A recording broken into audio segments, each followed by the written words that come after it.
Untuk skop yang seterusnya adalah untuk agenda yang seterusnya adalah skop 6 lah, iaitu minda sihat dalam program KOS 19. Saya jemput Dr. Karen untuk membentangkan modul tersebut. Betul, silakan. Okay, terima kasih ya. I hope everybody can see the slides.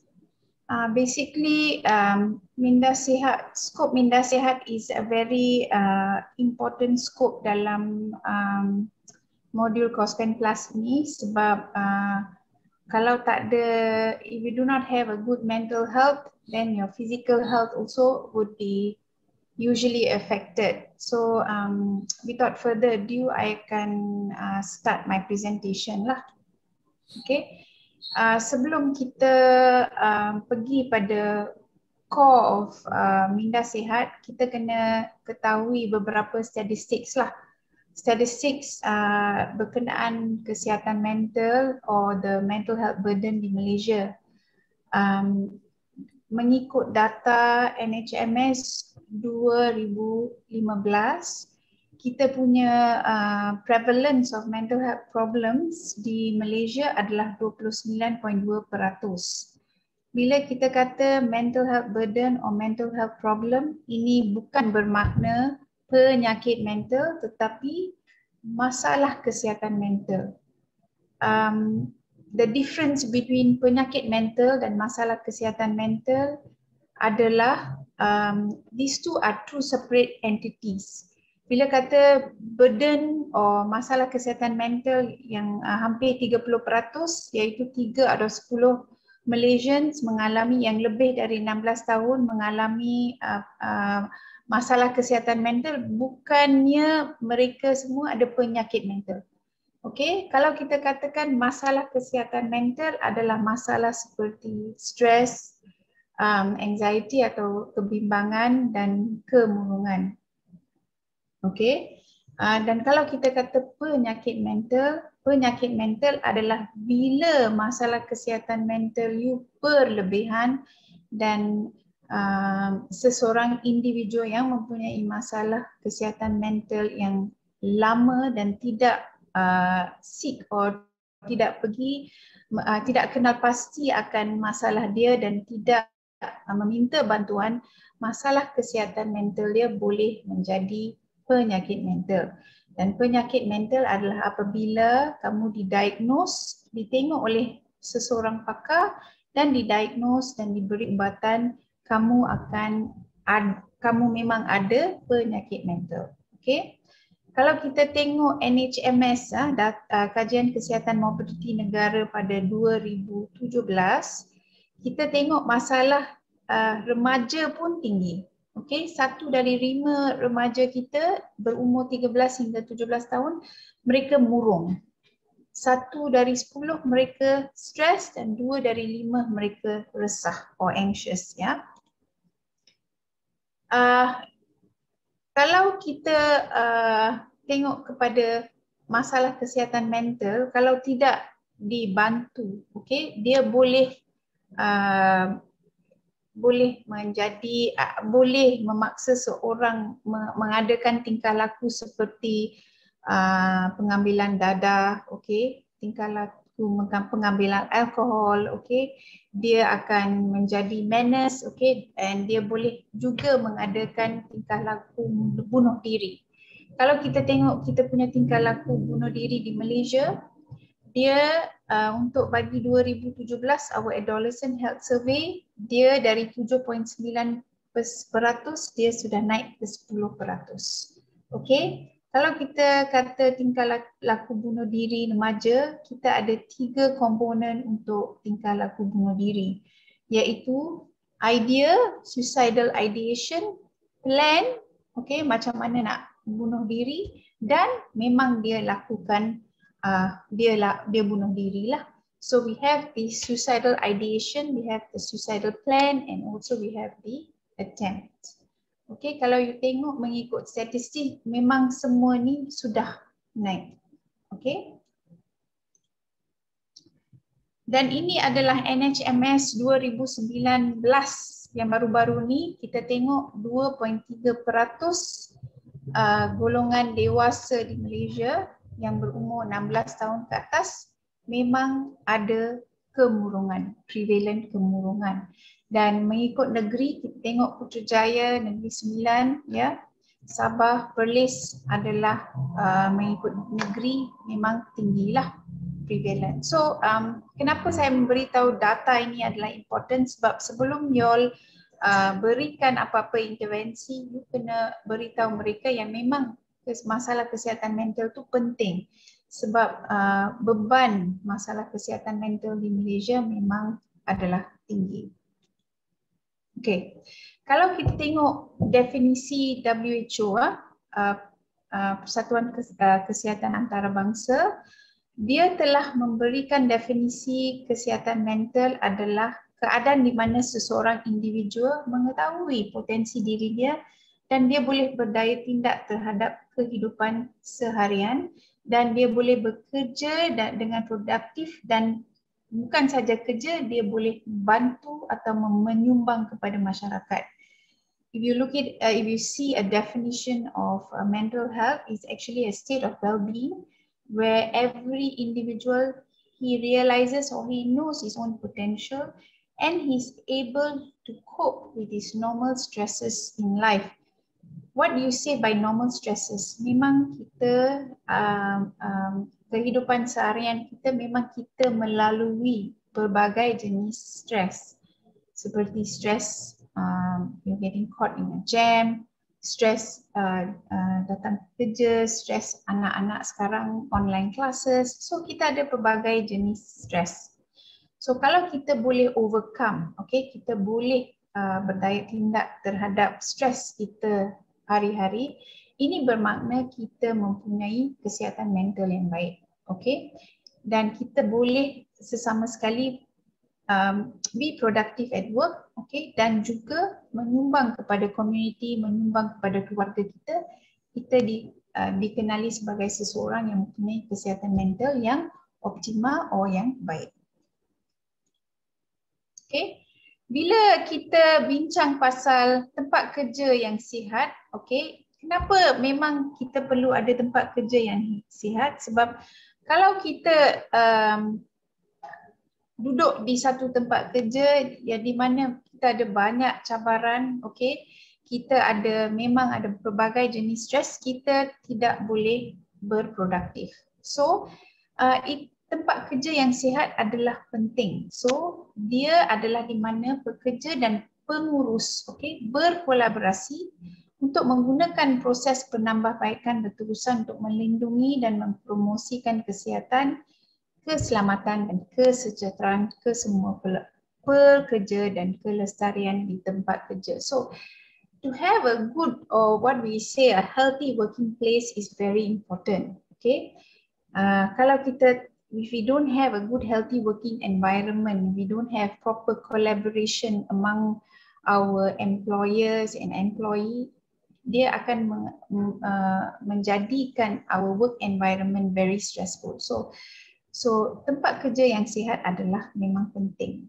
Why is it penting? Okay, dia dapat membina, okay, membina psikososial dan emosi yang baik sewaktu kita bekerja. Okay, kita boleh memupukkan majikan atau pekerja yang mempunyai minda yang positif. Okay, and then kita kena juga fokus kepada kenapa minda sihat itu penting di tempat kerja. Kalau dia tidak penting di tempat kerja, produktiviti sesuatu syarikat atau organisasi tidak akan ada. Okay, so you have to untuk meningkatkan produktiviti pekerja dan syarikat, minda sihat itu adalah penting. Okay. So, persekitaran yang sejahtera amat penting bagi melahirkan individu yang sihat dari segi mental, fizikal dan spiritual. So, komuniti pekerja yang harmoni merupakan satu wadah yang berpotensi untuk menggalakkan perkembangan psikososial yang sihat. So, tempat kerja itu adalah penting. Alright. So majikan memang berperanan penting untuk memainkan dalam isu persekitaran atau tempat kerja yang sihat. Kalau you tak ada kolaborasi, okay, memang dia akan strainkan situation dan kita tak dapat memupuk perkembangan psikososial seseorang pekerja, atau it works two ways lah. Okay, works with your boss and also works with the pekerja. Okay, so now to understand the objective of komponen mental sihat, kita kena memahami kepentingan kesihatan mental di tempat kerja. Okay, mengetahui peranan individual dan masyarakat dalam mengenal pasti dan mengendalikan isu berkaitan kesihatan mental di tempat kerja, dan kita kena mempertingkatkan promosi kesihatan mental di tempat kerja. So the component for minda sihat is very important. Kita kena tahu peranan individual, okay, dan kita perlu mengetahui kenapa minda sihat itu penting di tempat kerja, dan setelah memahami kenapa minda sihat itu penting, kita perlu mempromosikan minda sihat di tempat kerja. Right? Now, modul ni is a very straightforward module. Dia merangkumi beberapa perkara dalam modul ni. So the first one is penilaian risiko.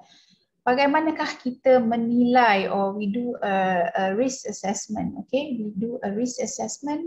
Ini adalah melalui saringan kita, alright?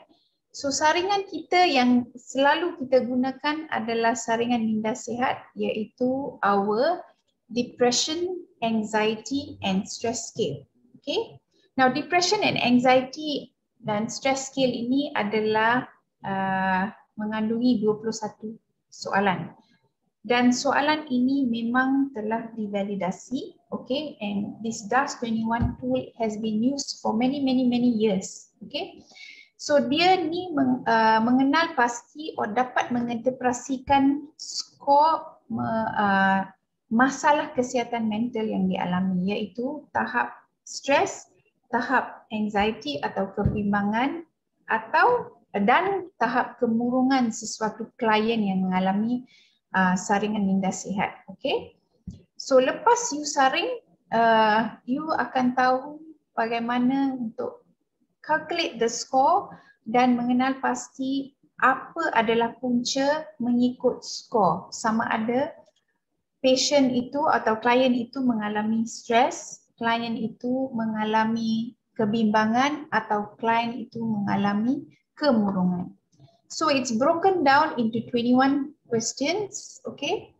21 questions, dan mengikut skor, okay, kita boleh tengok anxiety adalah soalan 2, 4, 7, 9, 15, 19, 20, okay? And then dia adalah 3 komponen lah. First we have anxiety, then we have kemurungan, then we have stress, okay? So ada tak masalah untuk mengira skor saringan ini? Ada tak sesiapa yang mengalami masalah? So this score DAS is quite a straightforward score lah, okay?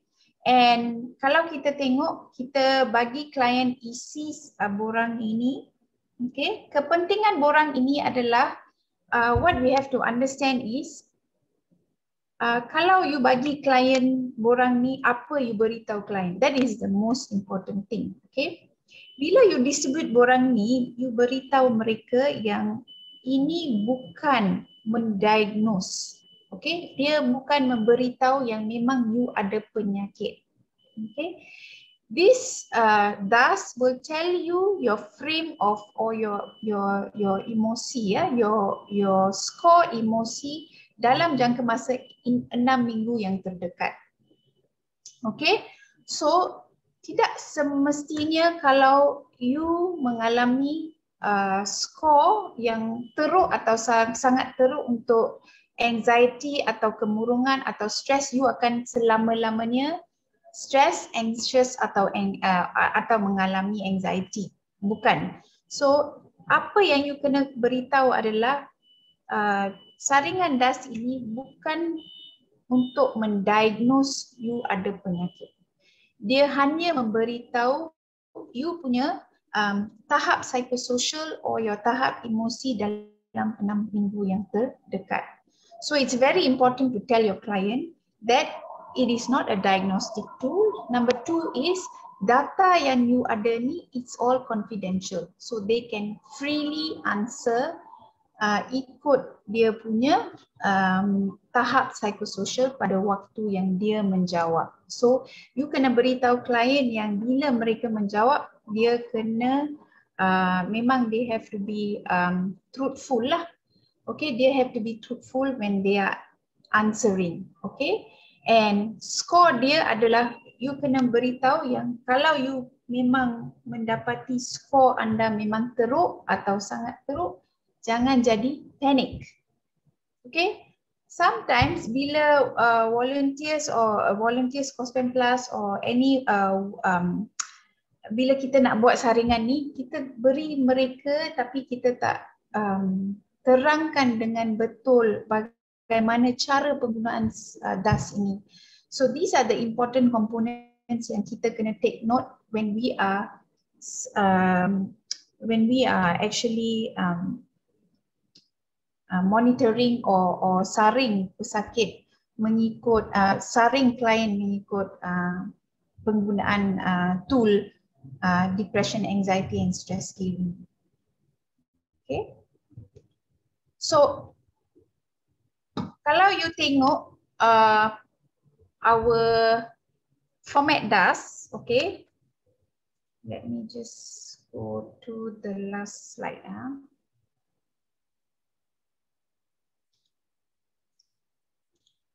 Okay.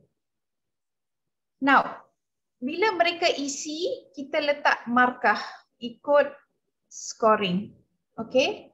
So markah yang kita masukkan mengikut dia punya soalan. Okay. Like say 0, 1, 2 and 3. Okay. Now, skala markah adalah seperti berikut. 0 is tidak langsung menggambarkan keadaan saya dan 1 sedikit atau jarang-jarang menggambarkan keadaan saya. Number 2 is banyak atau kerap kali. Okay. And number 3 is sangat banyak atau sangat kerap lah. Okay. So when we put a score 0 here, okay, that means for this soalan, score adalah 0. So markah bila kita compute all the markah ikut scoring dia, kita akan dapat jumlah. Jumlah anxiety, jumlah kemurungan, jumlah skor kemurungan, jumlah skor stres. So mengikut komponen anxiety, depression and stress, kita rujuk kepada skala saringan or skor saringan ini. Okay, so they can fall under the category of normal, ringan, sederhana, teruk dan sangat teruk. Okay, please take note kalau di mana-mana komponen mereka adalah teruk atau sangat teruk. Okay, it could be kemurungan dia normal, anxiety dia normal, tapi stres dia memang teruk, sangat teruk.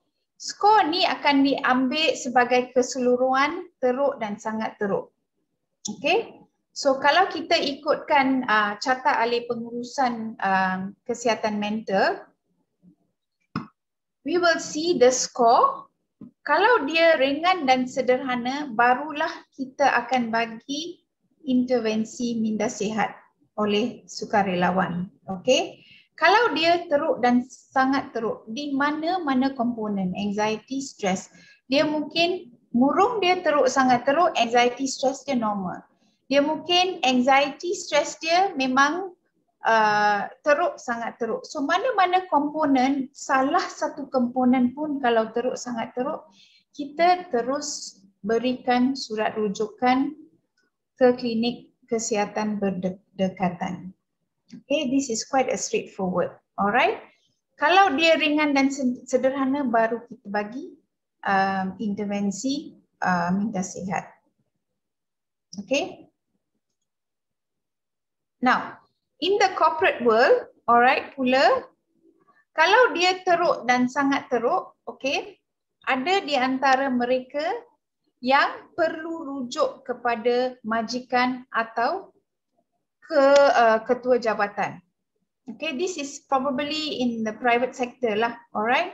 So ada di antara mereka yang ada di private sector memang ada they have peer support group or they have counselors, in-house counselors yang boleh memberikan intervensi umum atau intervensi khusus. So sebelum you dapatkan skor saringan ini, you kena perlu tahu sama ada organisasi itu atau syarikat itu mempunyai any in-house support seperti counselors or peer support or any employer employer assistance program yang boleh diorang rujuk kepada syarikat berkenaan supaya memberikan intervensi. Kalau tidak, it has to follow this carta alih. Alright? It has to follow this carta alih. Kalau ringan dan sederhana, you bagi intervensi. Kalau dia teruk, sangat teruk, you bagi rujukan ke klinik kesihatan yang berhampiran. Okay, I hope that is clear. Whatever questions you have, we put it in, we answer it at the end. So let me just finish my presentation. Then kalau ada apa-apa soalan, then we will come back to it. Alright. Now, pelaporan saringan adalah mengikut returns, okay. So we are taking aggregated data, okay. This is mengikut negeri, mengikut daerah, mengikut bulan, okay. It is usually an aggregated data. So we will see berapa normal, berapa ringan, berapa sederhana untuk stress, anxiety, kemurungan, okay. Dan mengikut kalau dia teruk, sangat teruk, berapa jumlah pekerja yang dirujuk. Okay. So this is quite straightforward dan peratus yang dirujuk adalah mengikut berapa yang disaring, the total amount yang disaring. Okay, so this return, I'm sure that you all are quite familiar with this return, so I'm not going to go through this. Alright. Now, we also have this soalan saringan. Kalau you have extra time to find out apa jenis personality. Kalau mereka dah buat saringan DAS dan you tengok skor dia memang ringan dan sederhana yang perlu diberi intervensi, you boleh assess jenis personality seseorang klien mengikut soal selidik jenis personality. Okay, di sini dia ada 16 soalan. Okay, 16 soalan. Dan soalan ni adalah very easy. You just tengok di mana mereka tanda dan jumlahkan keseluruhan skor ini, jenis personality ini. Jumlah keseluruhan dia ranges between 0 to 96. So you tengok kalau dia tick pada 4, number 1, and then number 2 dia kata sangat kerap 6, so you kena jumlahkan mengikut ni lah 4 campur 6. So jumlahkan semua soalan ini, lepas you dah jumlahkan, you tengok berapa jumlah keseluruhan, then you boleh tahu jenis personality dia. Oh wait, sorry. Alright, so what we are trying to look is kalau dia jenis personality, the range of jenis personality yang normal is not normal lah, okay. Most of us are usually ranging between 24 to 72. So what are we looking at here is type A personality and type B personality. Type A personality is very high string lah. Mereka ni every time dia nak buat kerja secara cepat, okay, dia jalan pun cepat, dia semua rushing, okay. So and then dia multitaskers, okay, dia boleh buat banyak-banyak jenis and they are always on the go. That's a type A personality. Usually a type A personality person or individual memang dia akan kerap kali dia akan stress. So you have to also assess on what type of personality we are looking at. Okay, is it a type A personality or type B personality? Type B also can be very stressful, terutama sekali you have a type B working in your organization. It can be stressful for the majikan. Okay, sometimes mereka yang jenis type B, they take it very easy. Okay, semuanya relax saja. Kalau kita tanya apa-apa pun, mereka kata okay, kita akan buat kemudian. Okay, so this is the type B personality. Okay, kita ni selalu bila kekerapan kali kita akan tengok ranges between 72 to 24. So this is quite normal lah. Quite normal to assess a person's, they are between the type A and type B personality. Okay, kekerapan kali the normal score would be between 72 to 24. Kalau dia type A, kalau dia type B juga boleh ada scores mereka yang ada banyak stress, yang banyak resah, banyak murung. Alright, so you have to look out for this type of personality. Besides the type of personality, I would also like you to circulate the resilience. Okay, macam mana dia boleh gaya tindak.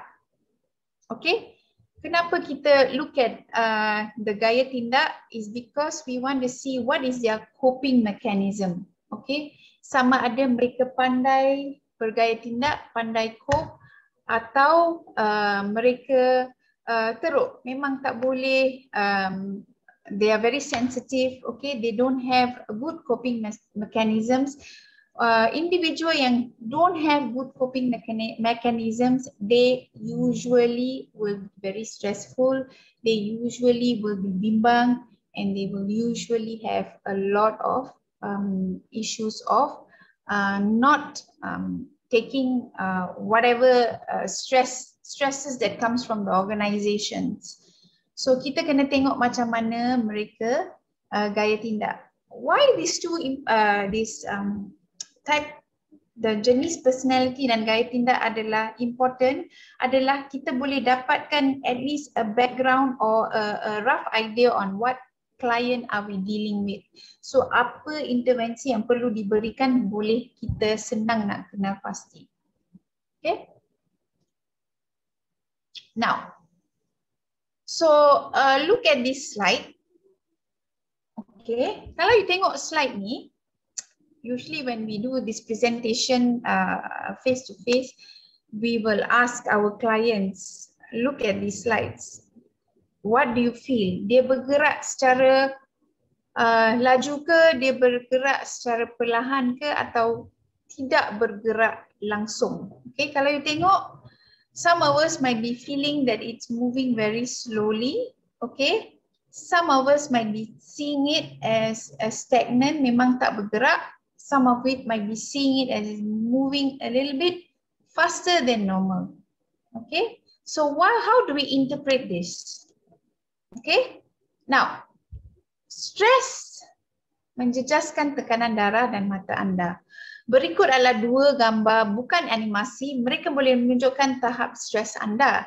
Jika anda melihat corak bergerak perlahan, ia bermakna anda mungkin mempunyai beberapa tahap stres. Okay, kalau cepat, okay, that means you semakin tinggi tahap stres you. Okay, mengikut apa ni kajian, ada kebanyakan kanak-kanak atau orang yang berusia hanya melihat gambar ni sebagai static. Ia menunjukkan dia bebas dari stres. Bukan dia bebas dari stres, but what you say, some of the elderly people, they look at it as it's not moving. Sometimes they can be in denial also.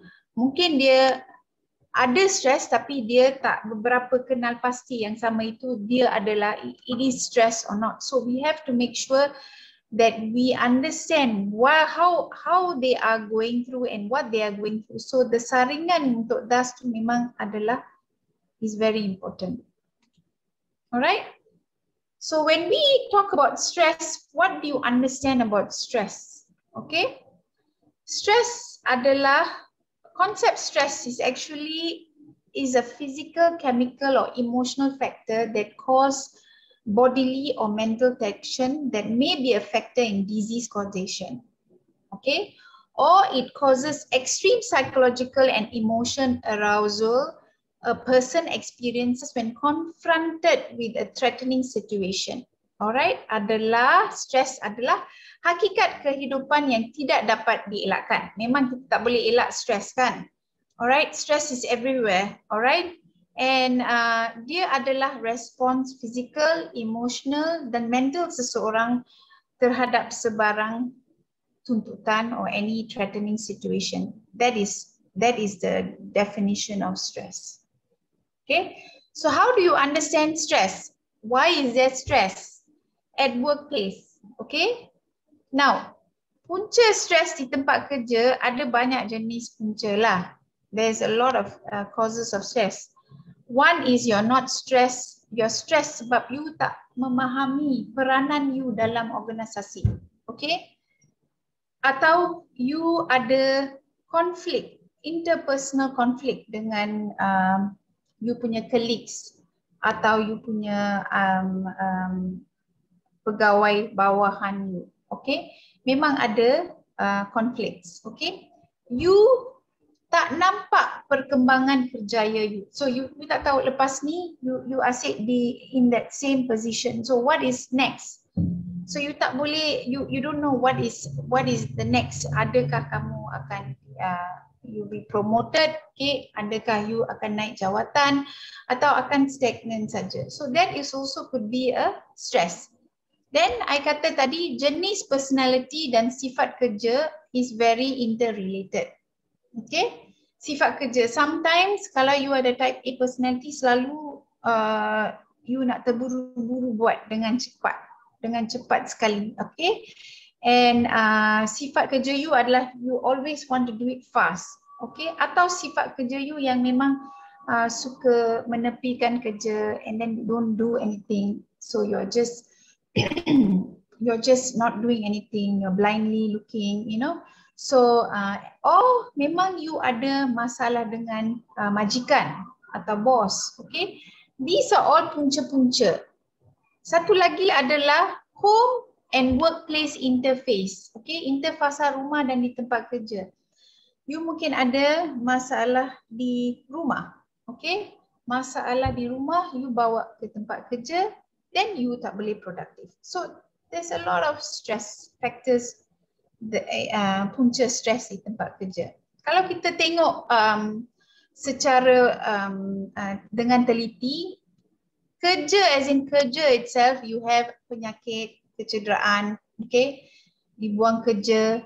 Kalau you dah nak bersara, you ada stress juga sebab lepas you nak bersara, apa you nak buat? So it's stress, okay. If there is a major change, perubahan besar dalam perniagaan, okay, ada losses, ada gains, okay, these are also causes of stress. Kalau anda bertukar tempat kerja, change causes stress, okay. Perubahan tanggungjawab, you punya SOP, you punya tanggungjawab kerja ini tapi you diberi lebih tanggungjawab. Okay, so it is also a form of stress. Okay, now masalah dengan bos, okay, tukar waktu kerja ini. Now with the COVID, kerja di rumah, okay, when you work from home, you have stresses because you have to manage your children, you have to manage your household. So these are all problem at home, work-home interface. Satu lagi adalah social stresses, okay, bercerai, okay, dipendarakan, kematian, penyakit, okay, ada yang susah menghadapi masalah kesihatan keluarga, masalah keluarga, okay. So ini adalah punca-punca stres di tempat kerja. Okay, so is stress important? Okay, is stress important? Do you have to have stress in your life? Adakah stres itu penting dalam kehidupan seseorang individual? Stres adalah penting, ya. It is very important to have stress.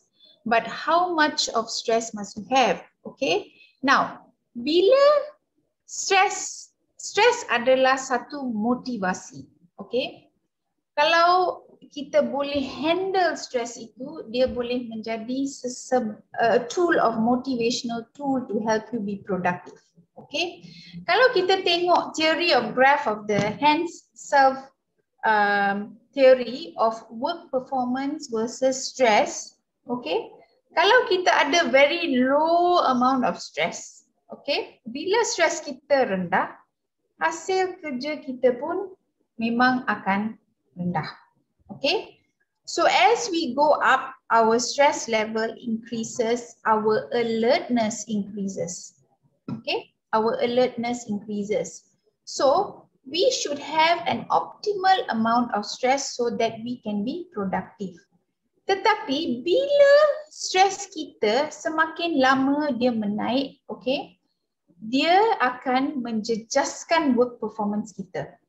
Okay, bagaimana dia akan menjejaskan work performance kita adalah you akan nampak bila kita mengalami stres yang berlebihan, kita mula merosot dalam kerja kita. Okay, so that's why it's always important to have some amount of optimal level of stress. Okay, a medium level of stress gives us motivation and we are able to perform. Tapi bila we chip that optimal level, we will start losing it. Our stress becomes anxious becomes murung, and then we will lose productivity. Alright, so this stress performance curve is very, very important.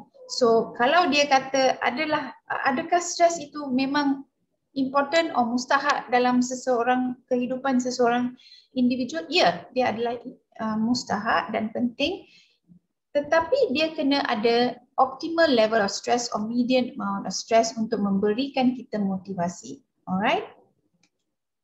Now, stress yang positif dia meningkatkan produktiviti pekerja. Now, stress yang positif dikenali sebagai eustress. Okay, eustress dialami sederhana dan memotivasikan pekerja untuk menyelesaikan tugasan mereka. So, this is why I'm telling you, it is important to have some amount of stress in your life. Right? Now, ini adalah penting. Kadang-kala seseorang pekerja itu tidak dapat mengetahui keadaan stres yang dia alami. So, untuk mengetahui keadaan stres yang dia alami, kita kena tengok sama ada certain individual yang kerja dalam organisasi, dia selalu kalau dia berasa marah, okay? Kalau dia tidak yakin pada diri dia, dia selalu bimbang, okay? Dia kurang bermotivasi. Dia selalu rasa letih, okay, terharu, okay, they are overwhelmed, they don't know what to do, they are irritated, okay, dia selalu berasa sedih, tertekan atau kemurungan, okay. Dan kalau terlalu lama dia stres, dia akan mengalami masalah tidur, okay, dia tidak dapat makan, dia tak dapat fokus. So these are all the gejala stres dalam organisasi yang kita perlu sensitize ourselves with. Kita kadang-kala sendiri pun tak memahami yang kita ni sedang stres. Okay? Kita selalu marah. We feel very irritated. Okay? We feel very overwhelmed. Okay? Kita tak boleh tidur malam. Atau kadang-kala tidur lebih pula. Okay? Kita susah nak bangun. Okay? Kita tak ada selera untuk makan. Kita kurang nak keluarkan. Kita selalu isolasikan diri. So these are all gejala stres yang kita sedang alami dan kita kena tahu or we have to identify. Kalau kita sebagai we are in the organisasi, kita tengok kita punya colleagues memang mengalami gejala-gejala macam ini, kita kena perlu lebih sensitif dan kita kena tanya dia, are you feeling irritated? Ada tak you rasa kurang bermotivasi? Kena tanya. Kadang-kala kita ni susah nak approach kita punya kawan ke, kita punya colleague ke, nak beritahu mereka, saya tengok you hari-hari macam tak ada mood or kurang bermotivasi atau berdiam diri saja. So you kena tanya mereka apa masalah mereka. Okay? Kalau mereka berasa mereka perlukan bantuan, you kena sebagai seorang kawan dia di tempat kerja or your working colleague, you kena tanya, okay?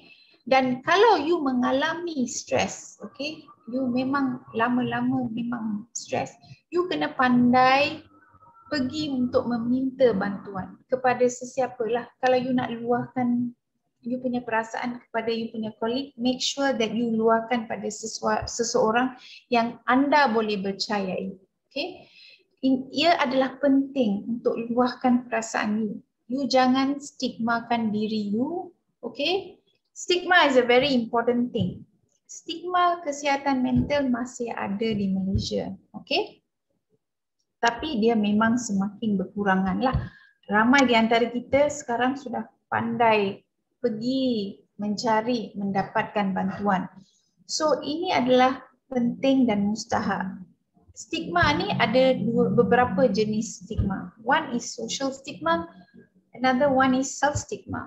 Self-stigma is you sendiri tak nak pergi approach bos you, memberitahu you ada memang ada masalah keluarga atau masalah sosial or memang masalah dengan you punya kerja, beban kerja you. You don't go ahead and tell them, okay? Because you have self-stigma, you rasa macam kalau you pergi beritahu, you memang akan dilabel, okay? So what you must understand is, kalau you tak beritahu kepada orang yang anda percayai, memang susah untuk membantu anda, okay? So when you are giving an intervention to a client, so you have to tell them, kenalah pergi cari mendapatkan bantuan. Jangan berdiamkan diri hingga anda memang tak boleh tahan, you boleh, you will have a lot of difficulties. You akan, kalau you memang bertahan tak nak bercakap dengan orang, okay, you boleh resort to tingkah laku memang merokok, okay, secara berlebihan, mungkin mengambil substance abuse or alcohol, or memang akan berasa nak okay, macam putus asa. Okay, you feel that you've given up. Okay, so self-stigma is very important. So you kena break that stigma untuk mendapatkan bantuan. So sebelum itu you kena tahu apakah channel-channel bantuan yang boleh anda tahui dalam organisasi you. Okay, so it's very important. You sebagai pekerja dan majikan perlulah equipkan diri. Okay, memang dalam waktu-waktu krisis ni especially, you must know what are your channel of support. Kalau within the organization and di luar. So sebelum tu you kena ketahui gejala stres yang you memang anda alami. Okay?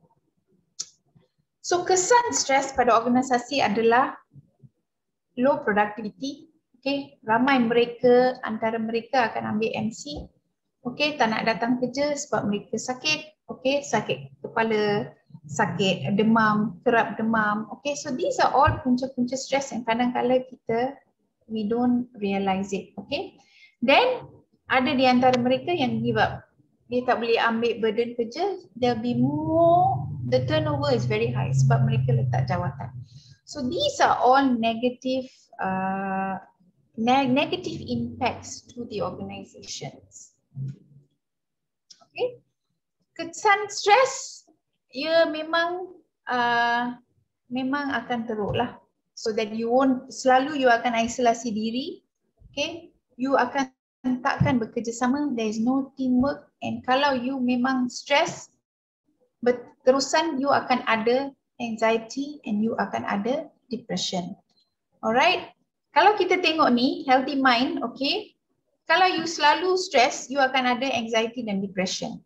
It will cause some immune changes in your body and you will have physical illness. Okay, you akan rasa lengur-lengur di badan. Okay, you akan rasa kurang tidur. You akan rasa selalu macam memang you rasa macam you tak ada mood. So these are all physical illness that we don't actually identify and understand. Alright. Kalau kita tengok John Hopkins University, kajian John Hopkins, they said that emotional disturbances, stress and ineffective coping styles can contribute to the exacerbation of diabetes. okay, by direct psychological effects or on the glucose regulation. Ini bermakna kalau you rasa selalu stres, you memang ada kencing manis. Kencing manis tu boleh naik. Kenapa? Sebab you tak pandai cope untuk stres you. Bila you sangat stres, ada kekerapan kali you takkan physically active. You will be starting to eat or binge eating, or memang you tak akan eat. So these are all causes effect dalam you punya kencing manis, your glucose regulations. Okay, this is actually a world study, a 13-year-old study, 13 years of study by Johns Hopkins University. Okay, so those who were depressed were more than twice likely to develop diabetes. Kalau you tak ada diabetes pun, kalau you kerap kemurungan dan memang ada family history yang diabetes, kalau you kerap kemurungan, you inactive, you tak buat apa-apa exercise, you binge eat, you banyak you makan, you akan develop kencing manis. Alright. Besides that, cardiovascular disease, anxiety and depression double or triple the risk of developing high blood pressure. Primary reason for cardiovascular disease. Sometimes dia kata mental health and depression can have profound effect on cardiovascular diseases. Okay, so kalau you memang stress, okay, the stress increases oxygen demand, okay, because of blood pressure and heart rates that are elevated. So now memang you must be able to control your stress levels. Kalau you tak able to control your stress levels, your risk of developing high blood pressure, okay, or whatever cardiovascular disease like stroke, okay, will have a negative effect on your health. Now, macam mana kita boleh tangani stres? Ini adalah kaedah 10B, alright. Bersyukur, bernafas secara dalam, okay, berbicara diri, beribadat, berkongsi perasaan, berurut, berehat, mendengar muzik, beriadah, bersenam dan berfikiran positif. So kalau kita tengok 10B, this is the 10B. I'm not going to go into how to be bersyukur, how to bernafas, maybe bernafas secara dalam, is the slides afterwards, I will show you. Okay, beribadat, berurut, semua nanti these are all things that we just tell them how to do it, okay. Berehat, mendengar, bersenam, itu semua kita kena beritahu je lah. That at least 30 minutes in 30 minutes 5 times a week, okay. 30 minit 5 kali seminggu bercukup lah. You kena sikit bersenam, okay. So this is how you advise your clients. Now, ini adalah satu activity. Now, these activities, I believe it's in your COSPEN class module. Okay, you can make them sit. Kalau you nak bagi intervensi, you boleh dudukkan mereka dalam kumpulan atau individual. Okay, dan suruh mereka tulis apa yang mereka akan lakukan bila mereka stres. Okay. Now, bila mereka stres, you cuba minta mereka berkongsi maklumat yang macam mana mereka berasa stres dan bagaimana mereka mengatasi stres mereka lepas mereka dah tulis apa yang mereka lakukan semasa mereka stres.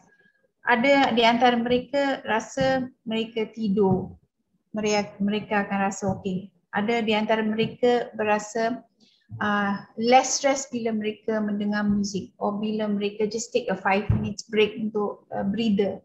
Okay, so ada di antara mereka yang kalau kita duduk dalam kumpulan, banyak information that we can get on how to overcome their stress mengikut individual. Okay, so this is all the things that we can do, okay. Or maybe you can give them to sit in a group and say what is the punca stress yang berlaku dalam organisasi.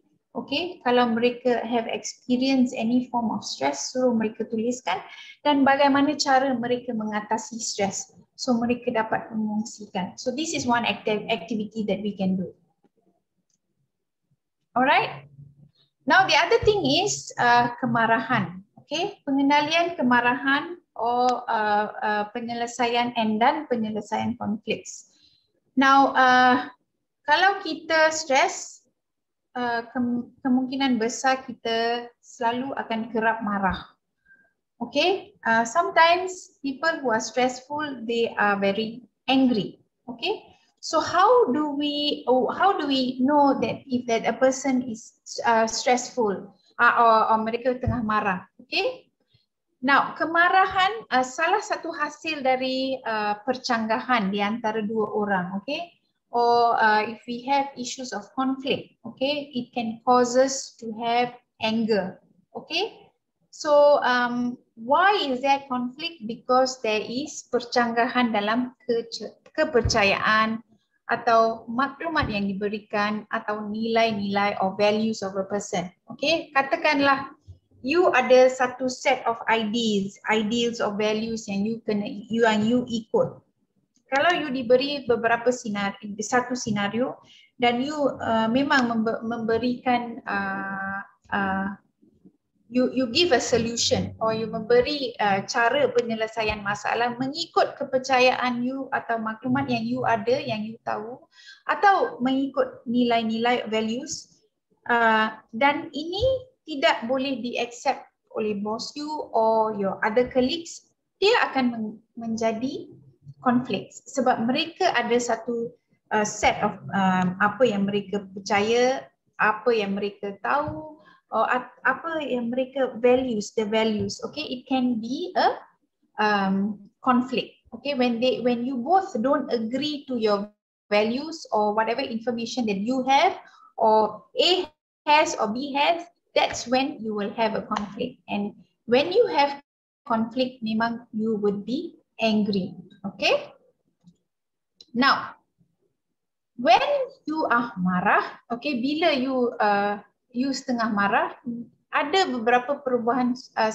fisiologi pada badan. Okay, dia memberikan kesan emosi yang negatif. Okay, bila dia memberi kesan emosi yang negatif, dia akan menjejaskan cara atau fungsi you untuk berfungsi secara optimal.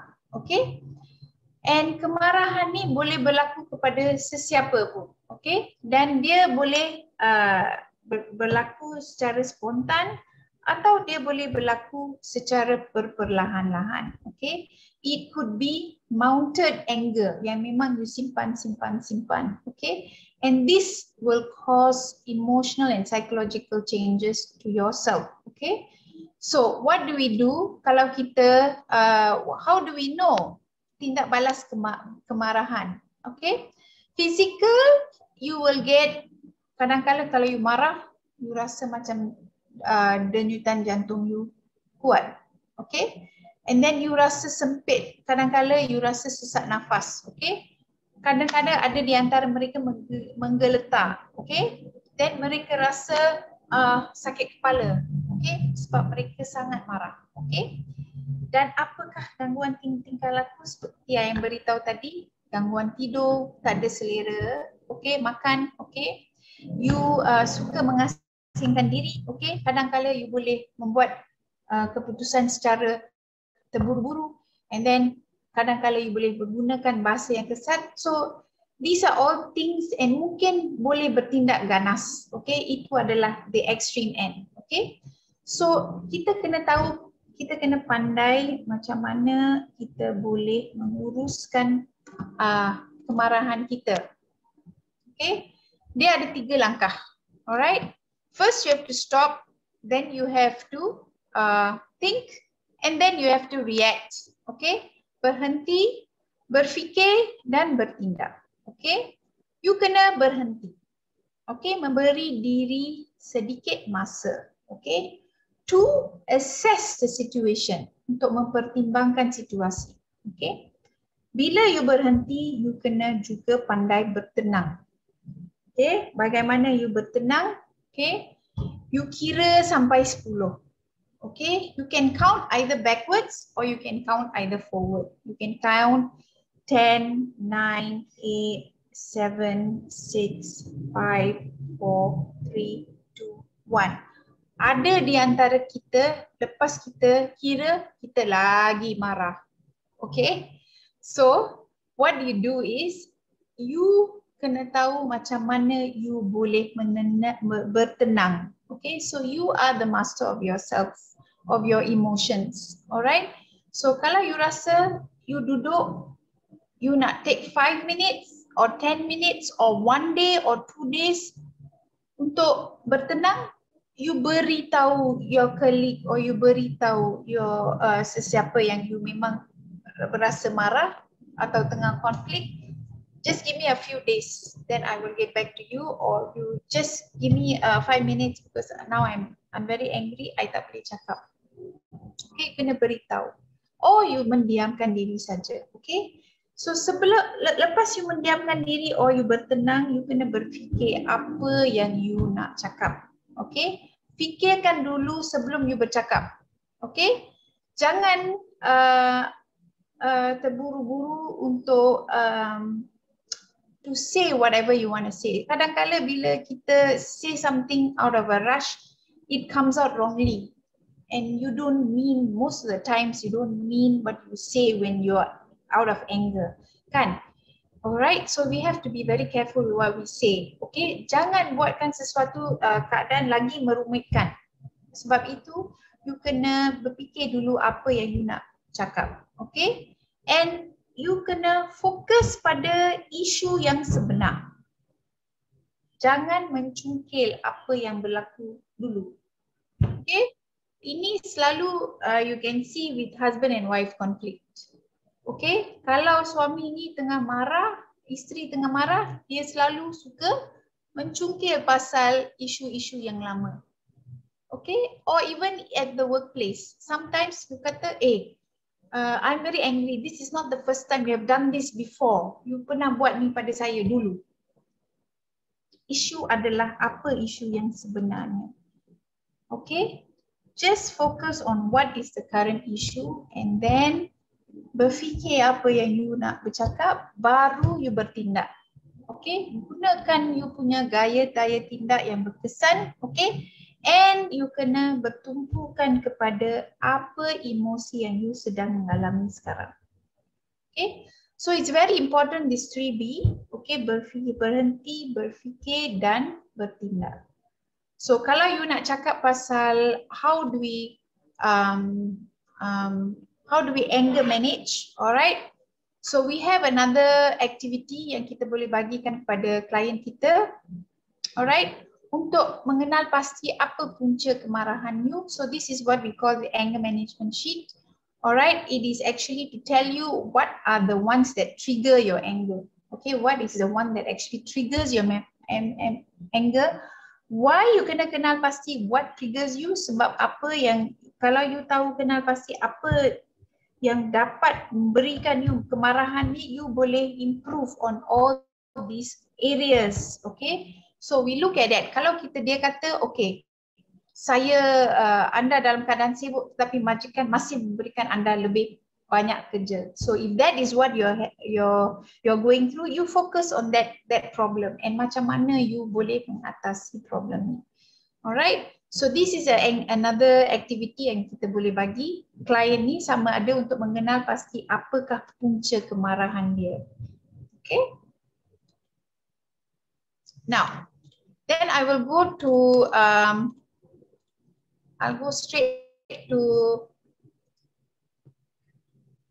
okay, penyelesaian masalah. Okay, penyelesaian masalah ni is to selesaikan masalah. This is from the kemarahan, how do we actually membuat keputusan untuk apa yang kita nak cakapkan. So kita usually mempraktikkan kaedah ideal. Okay, kaedah ideal ini adalah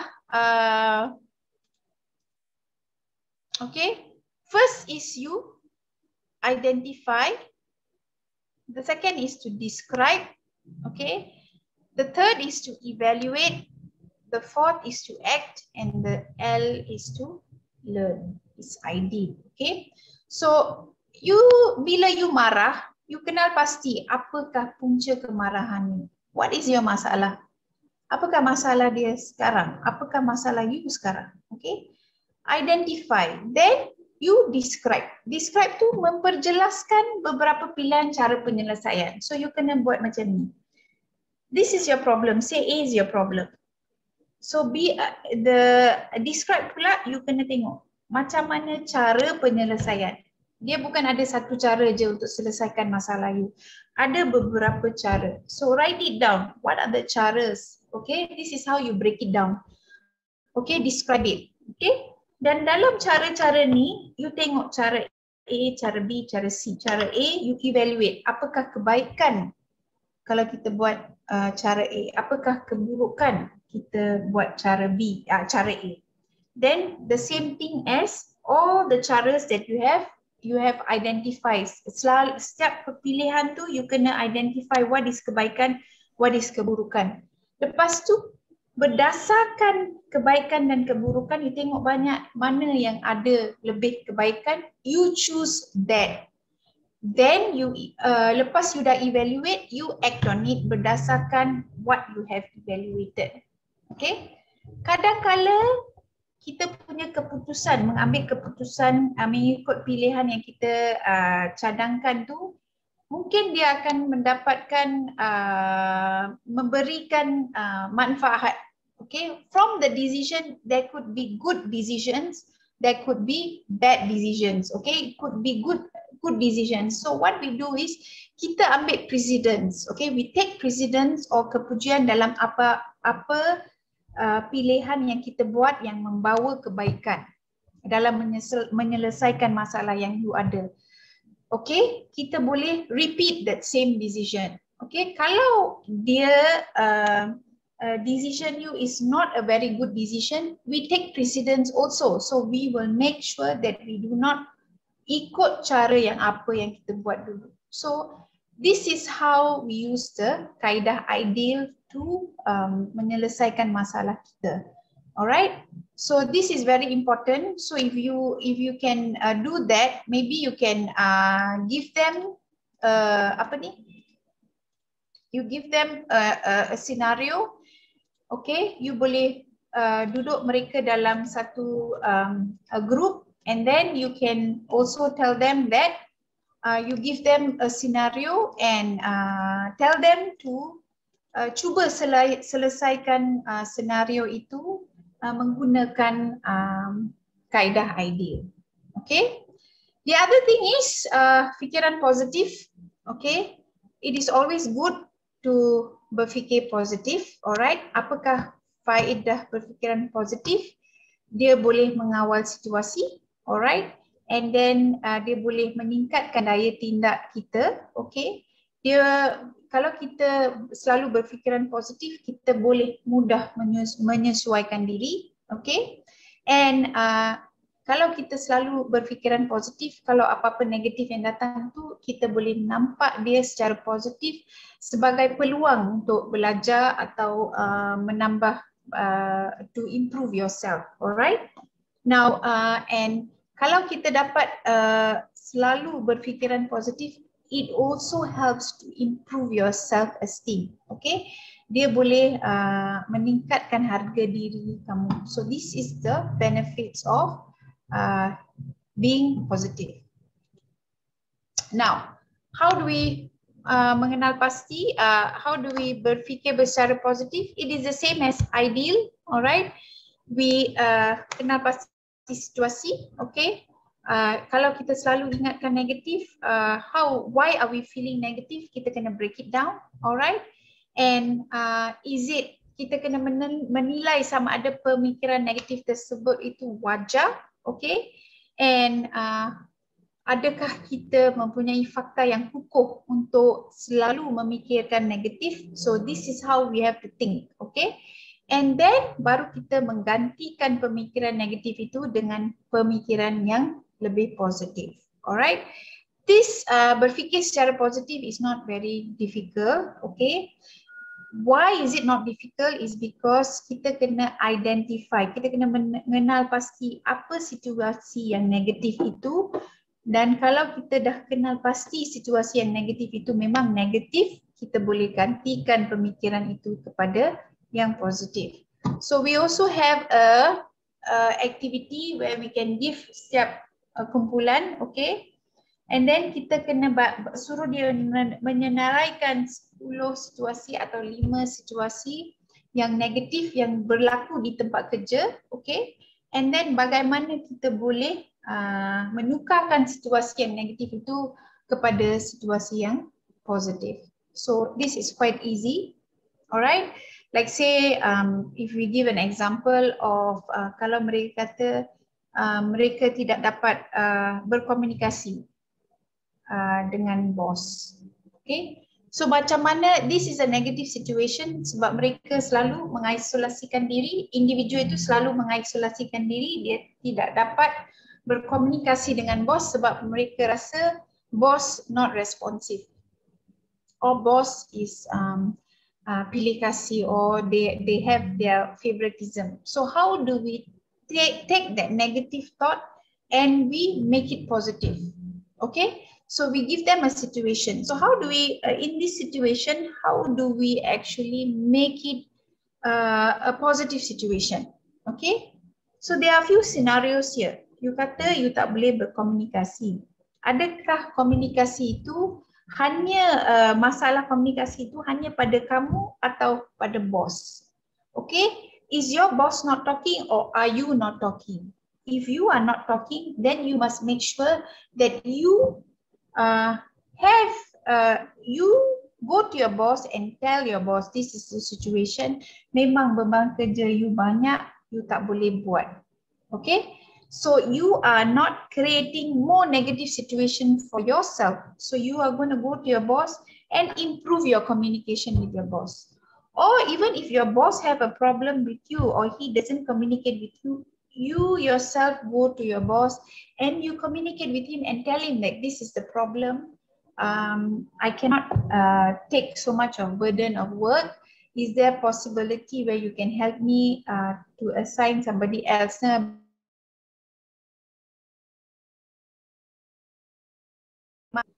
So now these are the things that how from a negative situation turn it into a positive situation. And then ada di antara majikan yang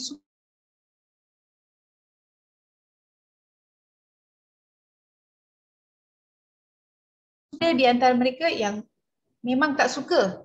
Okay, so how do we solve it? So this is the issue here that we have to sit in a group and tengok macam mana kita dapat menukarkan keadaan yang negatif atau persepsi yang negatif kepada berfikiran positif.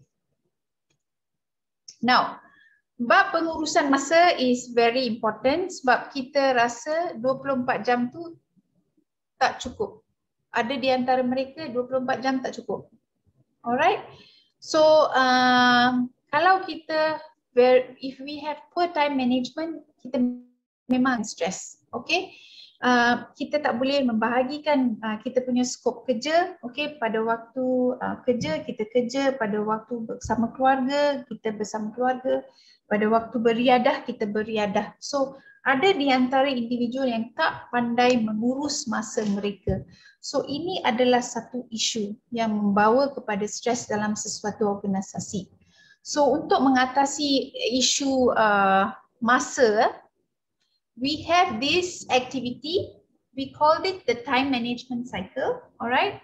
This time management cycle adalah satu kertas di mana dia boleh tulis dari midnight sampai, dari pagi sampai midnight apa mereka buat. Okay? Adakah mereka membuat kerja hakiki, ada mereka buat lain-lain hal, adakah mereka stuck in the jam, they always dalam perjalanan kerja ke mana-mana, okay? Adakah mereka membuat aktiviti relaksasi atau hiburan atau beriadah, adakah mereka bersenam, berapa jam mereka tidur. Ini untuk mengetahui apakah breakdown of their activities in a day. Kadang-kadang kita tak perasan, ya, kita tak pernah buat ini, okay? Kadang-kadang ada masa di antara kita yang bekerja, kerja hakiki kita lebih dari 12 jam.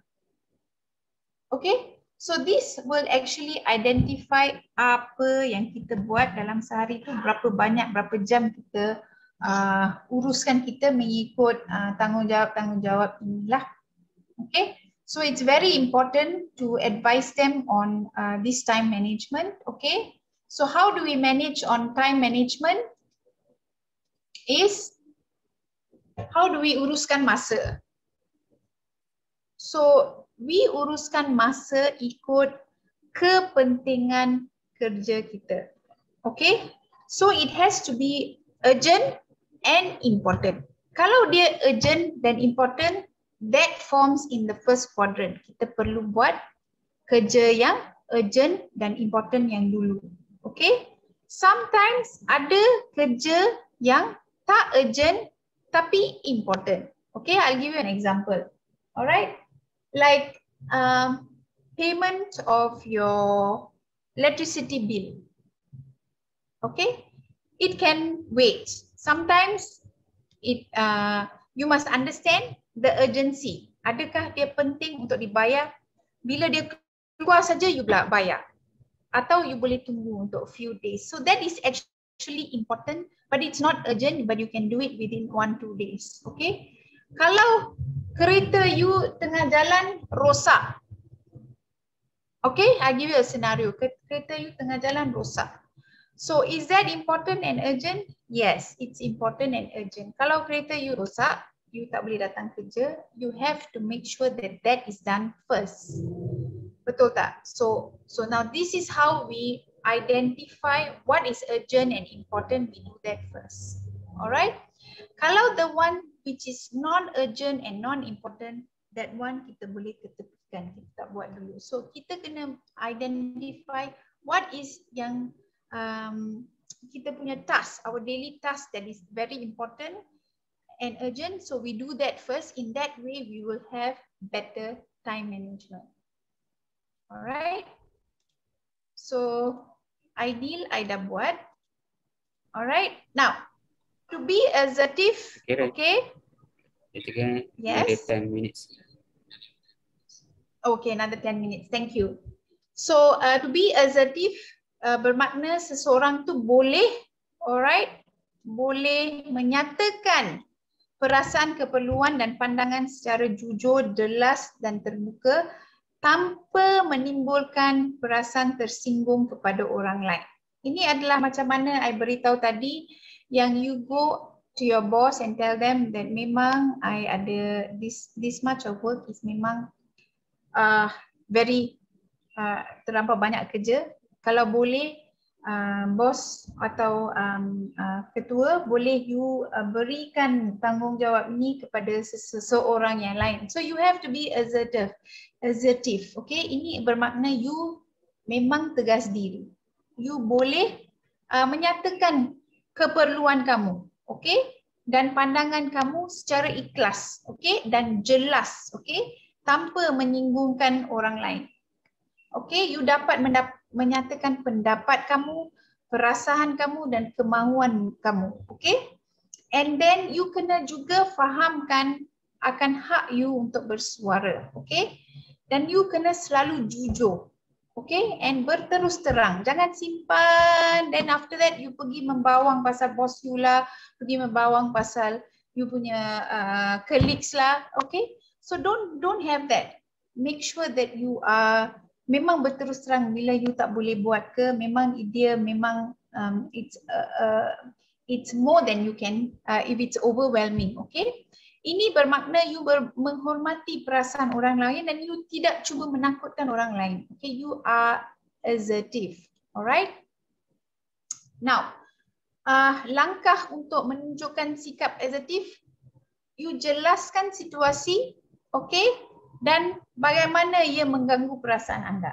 Okay, be terus terang dan be jujur. Okay, nyatakan perasaan anda secara jujur dan terbuka. Okay, dan nyatakan dengan jelas apa yang boleh anda perlukan, bagikan satu solution, bagikan mereka satu solution ya, macam mana you boleh mengatasi masalah ini. Okay, so you have to make sure that you sikap assertive. Kalau tidak, then every time you will be a mangsa dalam you punya organisasi. You will be you memang senang untuk dibuli. Okay, bullying is a very important aspect in mental health sebab mereka kurang berdaya tindak dan tidak bersikap assertive. Alright, so you kena jelas jujur dan terbuka bila you nak you need to be assertive. Alright. So how do you menilai sikap assertive? We have another saringan here. Okay. So this is also the same thing. Alright. Jumlahkan jawapan anda. Alright. And then you boleh tengok macam mana mengira skor di bawah sini. Alright. Between the scores of 20 to 80, you boleh tengok macam mana sama ada mereka yakin diri atau memang assertive dalam mengatasi sebarang situasi yang diberi. Alright. Now teknik relaksasi, this is quite straightforward. We have this, alright. You boleh tangani stres dengan latihan pernafasan, alright. This is 1, 2, 3, these steps. You just have to look at this and buatkan. We also have, there is also some YouTube videos on teknik relaksasi yang you boleh dapat, you boleh download di dalam MOH website that you can use it, alright.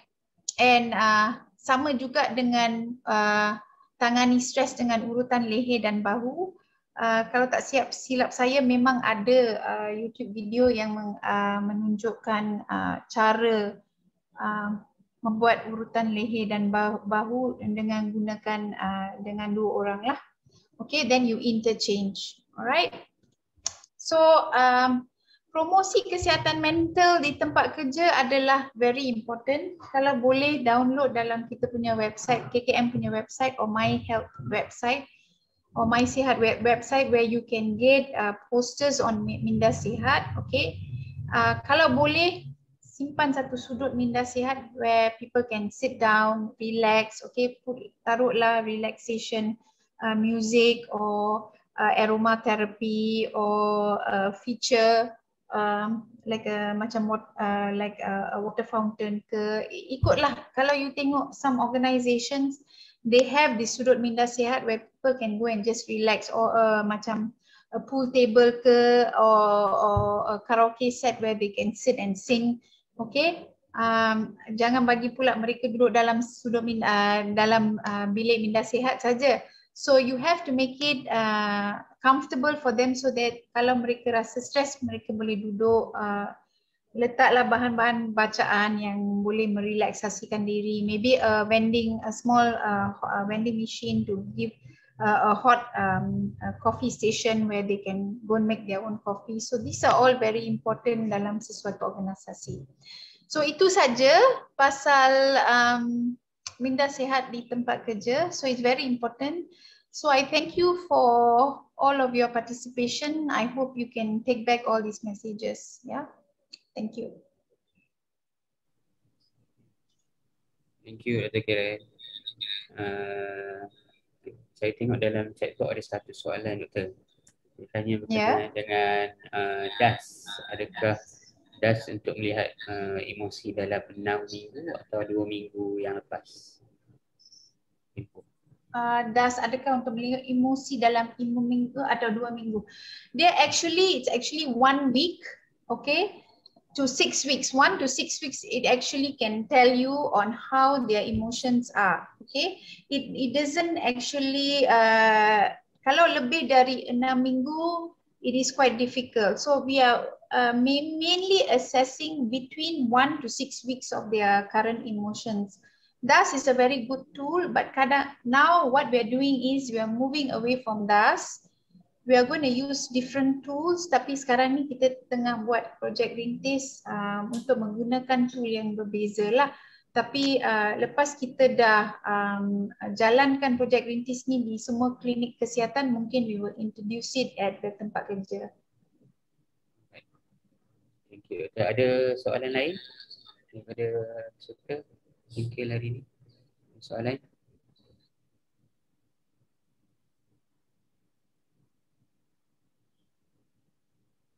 Kalau tak ada, kalau tak ada kita berhenti berehat.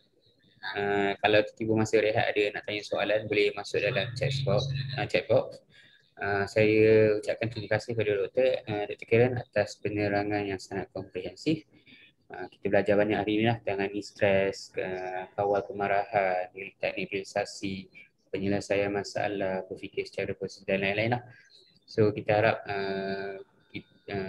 anggota-anggota kita boleh sampaikan kepada agensi-agensi yang terlibat dalam COSPEN Plus.